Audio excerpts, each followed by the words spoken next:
Hi WWE fans, it's Tank Evans here speaking for the WWE Prediction Vids YouTube channel. Just want to express my thoughts and opinions about last night's WWE Raw. So from top to bottom, they opened with that segment at The Rock's home. I don't like it, personally. In my humble opinion, I think they should not. I don't think we should see The Rock until WrestleMania, really. It did mention that it was going to be live on Raw one more time. Yeah, that'll be fine.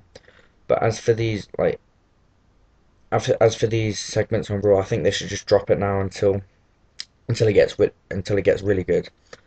Like with the final knockout thing last week on Raw, I thought, right, okay, that's gonna be the end. Well, the end for now, I mean. And it wasn't. And that segment, last night on Raw, it it didn't work. I think it brought The Rock down a few levels to John Cena's, because John Cena caters for kids. The Rock caters for, you know, the long time WWE universe. And I don't think it worked. It wasn't The Rock. It was silly. It was really silly. So I don't think it worked at all. Um, but yeah, like I said, I think they should drop it until The Rock's seen on Raw again. Which I think there's only 2 Raws left till WrestleMania, maybe 3. Yeah, it might be 3. So we'll see him shortly anyway. But I think they should, because realistically, I think John Cena should be focusing on his WrestleMania opponent now, because WrestleMania is the granddaddy, and he's focusing on The Rock, the host.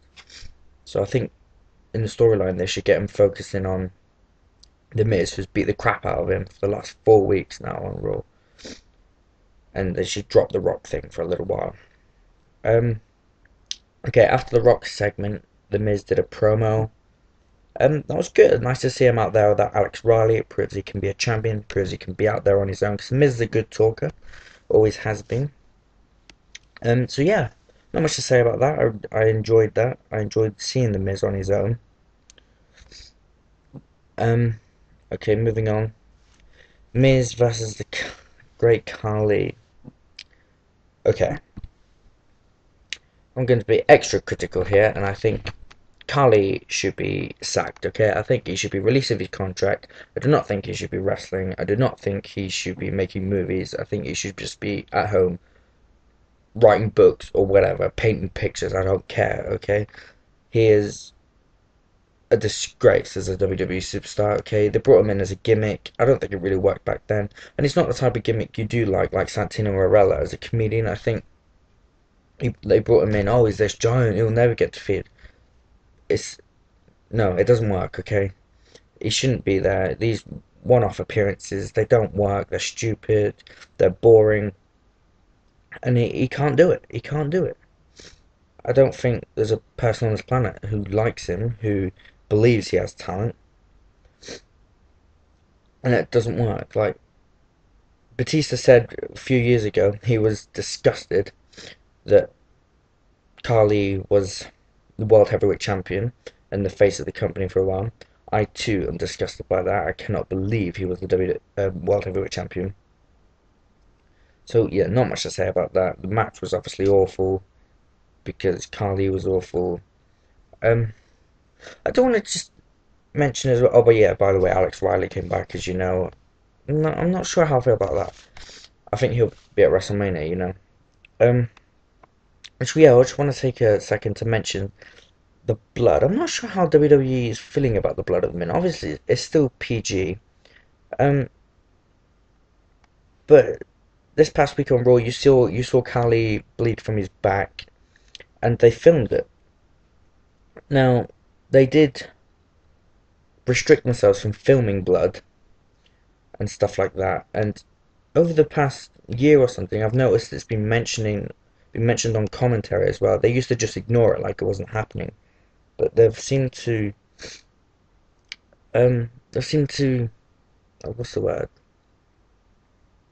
I don't know. They seem to acknowledge that it's there now, and I'm not sure. Yeah, I'm not sure what's going on there.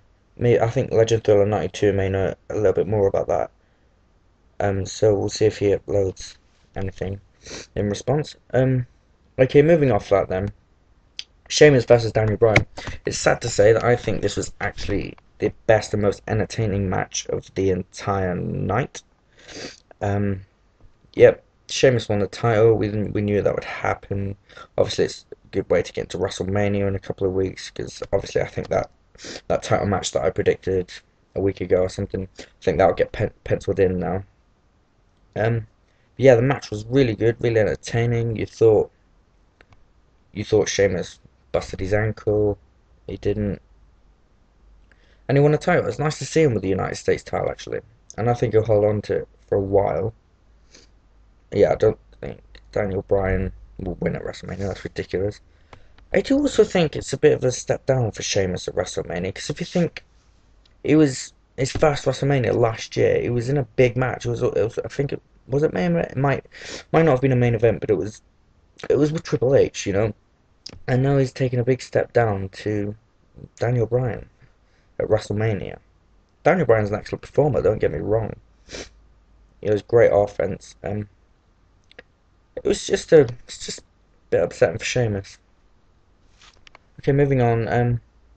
What was next? The Michael Cole Jerry Lawler promo segment. I have mixed opinions about this. I thought it was good and bad at points. I think it's too long a segment for announcers to have, and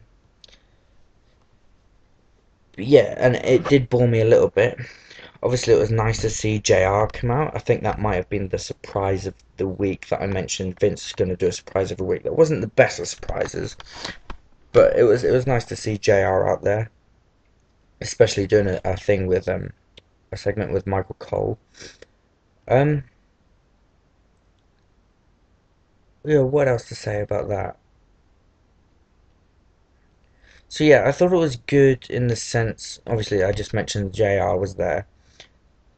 I thought the concept of the segment was good.